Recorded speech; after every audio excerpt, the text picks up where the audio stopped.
no question, I don't think in anyone's mind at this point, that the Palestinian Authority was willing to agree to a settlement. The Palestinian Authority was actually, according to the most recent documents, it was willing to give everything away to Israel. And Israel said no.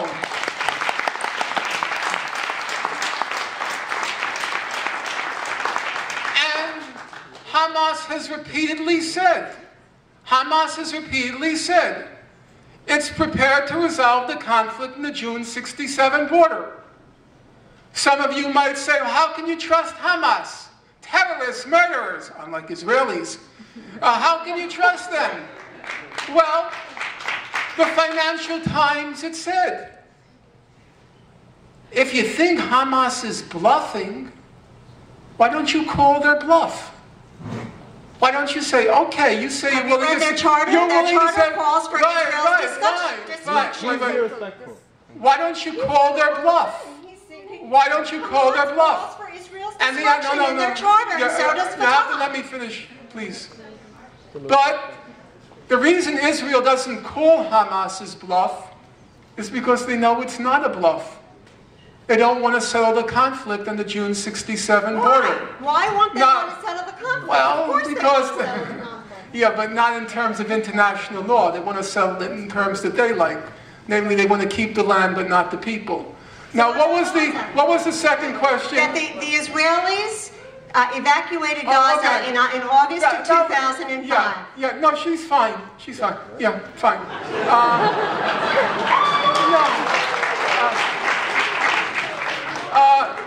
So the question is, how can I forget that the Israelis evacuated Gaza in 2005? Well, there's a simple answer to that. Because they didn't. There was no Israeli withdrawal from Gaza. That's not my opinion. Allow me to finish, young man.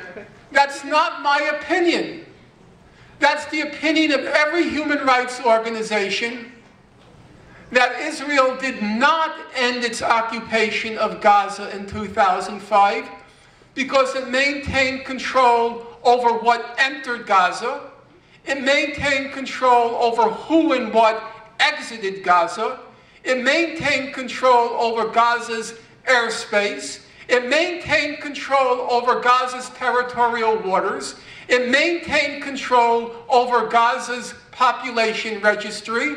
It still had effective control over Gaza. What about Egypt? Now, here's an interesting question. Here's an interesting point. Some of you who are knowledgeable on the topic, the leading Israeli authority in international law is Yoram Dinstein. And Yoram Dinstein recently put out a book from Cambridge University Press, The International Law of Belligerent Occupation. And he dealt with this very question. And what do you think Israel's leading authority in international law, who, by the way, is most of the time simply an apologist for Israel, what do you think he said? He says, and now I'm quoting him, I agree with the prevalent opinion that Israel continues to occupy Gaza. So now, using the standard that I set up with the fellow who preceded you, what interest could Yoram Dinstein have in saying that? The former president of Tel Aviv University, the editor of Israel's International Yearbook on Human Rights, what interest could he have in saying he agrees with the prevalent opinion that the occupation of Gaza did not end when Israel announced its redeployment in 2005? What interest could he have except that it's true? There was no end to the Israeli occupation of Gaza. All Israel did was, it threw the keys of the jail cells to inside the cell. The people got out of their cell, while Israel withdrew to the periphery of Gaza, slammed shut the prison gates, and then said, you're free. There is another border in Egypt.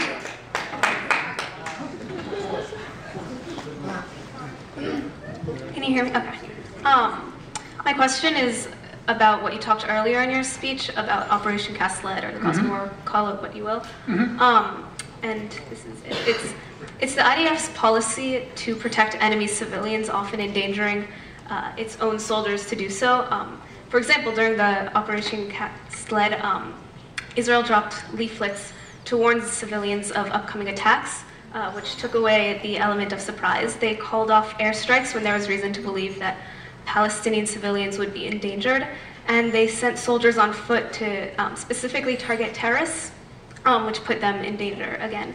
And recently, Hamas, the internationally recognized terrorist organization, claimed that 600 to 700 of those who perished during Operation Cast Lead were its own operatives. So using your numbers that 1,400 Palestinians died, that would make the enemy to civilian ratio 1-to-1, which is one of the lowest ever in history. My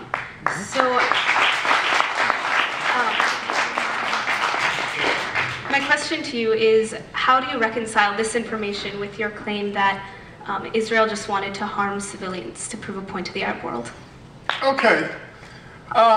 We'll leave aside the statements by the Israeli government itself for a moment.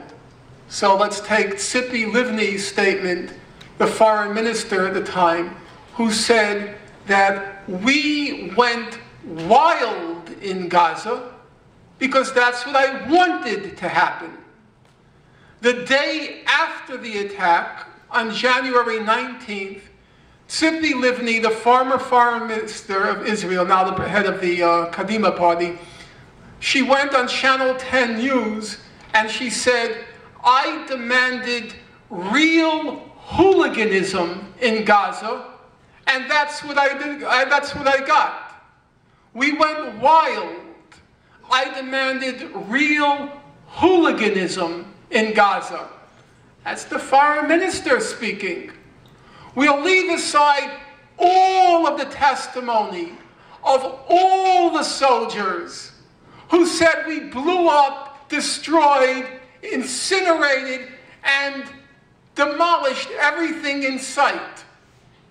We'll leave aside all of the information collated by the human rights organizations about how Israel secured areas, and the last 3 days, when it was announced there was going to be the withdrawal, in those last 72 hours, went in with their bulldozers and demolished thousands of homes, agricultural area, and industry. We'll leave all of the testimony, everything, by all the soldiers, all the human rights organizations, Tzipi Livni, we'll leave that all aside. And let's look narrowly at the question you asked. It had basically two parts. Number one, you said, what about those leaflets Israel dropped? It's true. Israel dropped lots of leaflets saying, flee for your life. Not only that, if you were fair to Israel, you would also say, according to Israel, they made 250,000 phone calls. That's what they said. They called 250,000 homes in Gaza. Amnesty said, if that were true, they called every single home in Gaza, because there are only 250,000 households in Gaza. And it told them all to flee.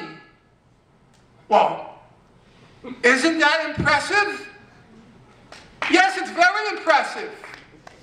Except, flee where? Where were they supposed to flee? All the exits from Gaza were blocked. All the exits from Gaza were blocked. So wait, the Palestinians in rural areas, they said maybe we should flee to UN facilities. They took the advice of those wonderful, courageous, humane Israelis. They fled. They fled to the UN facilities. And then you know what Israel did? It dropped white phosphorus on them. That's the part you leave out. Yes, it told them to flee. And when they